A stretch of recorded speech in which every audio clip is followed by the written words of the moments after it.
En France, plus de 13 millions de chats et 7 millions de chiens partagent notre vie au quotidien.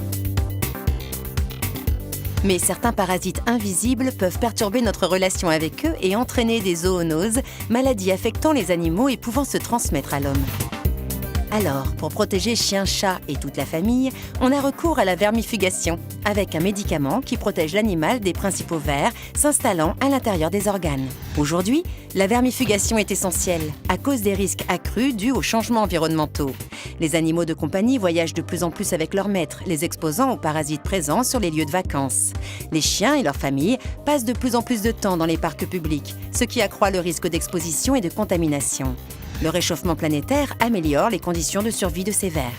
Vermifuger son animal est donc important pour lui éviter des problèmes de santé. Mais la vermifugation sert aussi à protéger la famille, notamment les jeunes enfants. En effet, ces parasites internes peuvent entraîner des problèmes, entre autres au niveau du foie, des poumons, des yeux, du système nerveux. La plupart des chiens et chats doivent être vermifugés. Le vétérinaire conseillera le propriétaire sur le rythme de vermifugation le plus adapté au mode de vie de son animal. Bien sûr, redoublez d'attention si vous séjournez dans le sud de la France, zone particulièrement touchée par les vers du cœur.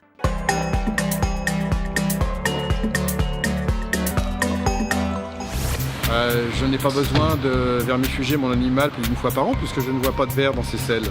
Alors c'est pas tout à fait exact.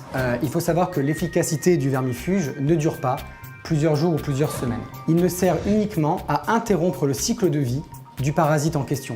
Il est donc fortement recommandé de traiter votre animal avec un vermifuge plusieurs fois dans l'année, puisque le risque d'être infesté reste permanent, que ce soit dans son milieu, le milieu extérieur, au contact d'animaux porteurs, voire même à la maison. La présence de ces vers en fait est fréquente dans les selles. D'accord ? Ils ont une capacité à se développer et à se multiplier, à résister sous la forme d'œufs, de larves ou encore de kystes. Le seul moyen de dépister des vers dans les selles reste un examen de selles microscopique afin de confirmer cette présence. Actuellement, la recommandation de vermifugation reste 4 fois par an, voire plus dans certains milieux plus infestés. Dans tous les cas, il est important de se rapprocher de votre vétérinaire afin d'établir un protocole de vermifugation adapté à votre animal et à son environnement.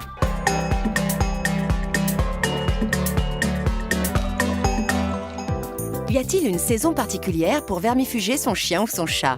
La réponse est non. On le fait plutôt en fonction de son profil. Mais comment établir le bon profil et la fréquence de vermifugation idéale? Eh bien, le vétérinaire prendra en compte son mode et son lieu de vie. On ne vermifuge pas son animal de la même façon si c'est un chat qui vit en appartement ou un chien à la campagne. L'âge de l'animal est aussi un critère important. On tient compte également de sa proximité avec de jeunes enfants. En fonction des informations sur la vie de votre animal, le vétérinaire déterminera son profil de vermifugation.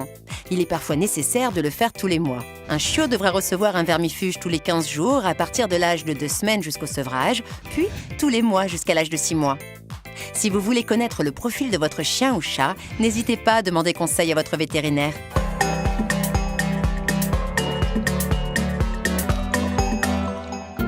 Lady Rose est un charmant chocho à la robe gris bleuté. Depuis 4 ans, Daniel, son maître, veille sur sa santé avec quelques réflexes simples. Bien sûr, j'ai envie de rester avec Lady Rose le plus longtemps possible, tout comme je suis resté près de 15 ans avec mon précédent chocho. Et donc pour ça, il n'y a pas de secret. Il lui faut une alimentation équilibrée, toujours la même, avec des croquettes adaptées. Il lui faut des promenades quotidiennes. Et puis, je surveille aussi son pelage, notamment en la protégeant des tiques et des puces. Et surtout, je veille aussi à la vermifuger régulièrement en suivant les conseils de mon vétérinaire. C'est pas très compliqué, d'autant qu'à ma demande, mon vétérinaire m'envoie des rappels SMS, donc c'est hyper pratique. Et maintenant, un cachet administré régulièrement et tout le monde est à l'abri, Lady Rose et tous les gens qui l'entourent, et ils sont nombreux, je peux vous l'assurer.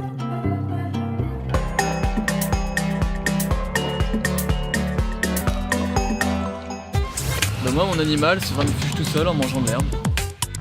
Alors déjà, le chien est un carnivore domestique, même si ses ancêtres étaient des omnivores. Donc le fait de manger de l'herbe ne lui est pas complètement étranger. Maintenant, le fait d'ingérer de l'herbe ne constitue en aucun cas une vermifugation. On a tendance à dire que les animaux se purgent et évacueraient les parasites intestinaux en vomissant. Or, ce n'est pas le cas. Pire, le chien peut ingérer des œufs microscopiques ou des larves présents sur l'herbe en question. Ce comportement peut être déclenché par un inconfort digestif ou par des douleurs abdominales. Dans certains cas, l'ingestion d'herbe peut même révéler un trouble du comportement qu'il est important de vérifier avec votre vétérinaire afin de savoir s'il s'agit d'un trouble récent ou ancien, ou s'il est associé ou non à une baisse de l'état général.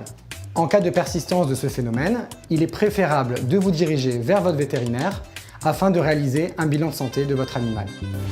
Finalement, pourquoi je dois faire vermifuger mon animal? Alors pourquoi vermifuger? Les risques liés au ver rond ou au ver plat sont multiples, aussi bien de manière aiguë, donc à court terme, que de manière chronique, à plus long terme. Les symptômes liés à une infestation restent malgré tout peu spécifiques. On notera une perte d'appétit, un amaigrissement, une fatigue, voire même de la toux. Pour le propriétaire, ce sont principalement les symptômes digestifs qui restent les plus évidents à observer. Vomissements, douleurs abdominales, ballonnements, voire des épisodes de constipation ou de diarrhée associés ou non à du mucus ou à du sang. Dans certains cas, des vers peuvent même avoir un tropisme, c'est-à-dire un intérêt particulier pour le système cardio-respiratoire, entraînant alors des symptômes pulmonaires et ou cardiaques. Cependant, les symptômes liés à une infestation restent transitoires et le propriétaire aura tendance à noter simplement des selles molles, des vomissements ponctuels ou un appétit capricieux. Maintenant, le danger de ces vers, il faut savoir qu'il est double.